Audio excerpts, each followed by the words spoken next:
Hi అండి. అందరూ ఎలా ఉన్నారు? నేనైతే చాలా బాగున్నాను. మీలో ఎంతమందికి రొయ్య పొట్టు తెలుసు? తెలిస్తే నాకు కామెంట్ సెక్షన్‌లో కామెంట్ చేయండి. రొయ్య పొట్టు అంటే తెలియని వాళ్ళు నాకు కామెంట్ సెక్షన్‌లో అడగండి. నేను రిప్లై అయితే ఇస్తాను. రొయ్య పొట్టుతో చాలా రకాల వంటలు వండుకోవచ్చు. చారుల్లో, పులుసుల్లో యాడ్ చేసుకుంటే మంచి ఫ్లేవర్ అయితే వస్తుంది. ఎప్పుడైనా నాన్ వెజ్ దొరకనప్పుడు లేకపోతే నోరు బాగాలేనప్పుడు ఇలా రొయ్య పొట్టు యాడ్ చేసుకొని చేసుకోవడం వల్ల మంచి నాన్ వెజ్ ఫ్లేవర్ అయితే మన నోటికి తెలుస్తదనమాట. ఈ రొయ్య పొట్టు వల్ల చాలా హెల్త్ బెనిఫిట్స్ అయితే ఉన్నాయన్నమాట. ఈరోజు వీడియోలో నేను చిక్కుడుకాయ రొయ్య పొట్టు ఎలా చేసుకోవాలో చూపిస్తున్నాను. ప్రాసెస్లోకి వెళ్ళిపోదాం. కళాయి తీసుకొని ఆయిల్ యాడ్ చేసుకుని అందులో జీలకర్ర, ఉల్లిపాయలు, పచ్చిమిరపకాయలు, కరివేపాకు, ఎండుమిరపకాయలు యాడ్ చేసుకొని బాగా ఎర్రగా వేపుకోవాలి.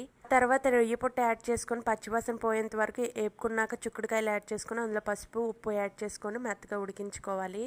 చాలా వరకు రొయ్య పొట్టుని పులుసులోని, చారులోని మాత్రమే యాడ్ చేస్తారు. ఒకసారి కూరలో కూడా యాడ్ చేస్తే చాలా టేస్టీగా ఉంటుంది. ఈ వీడియో నచ్చితే లైక్, షేర్, సబ్స్క్రైబ్ చేసుకోండి. మళ్ళీ నెక్స్ట్ వీడియోలో కలుద్దాం.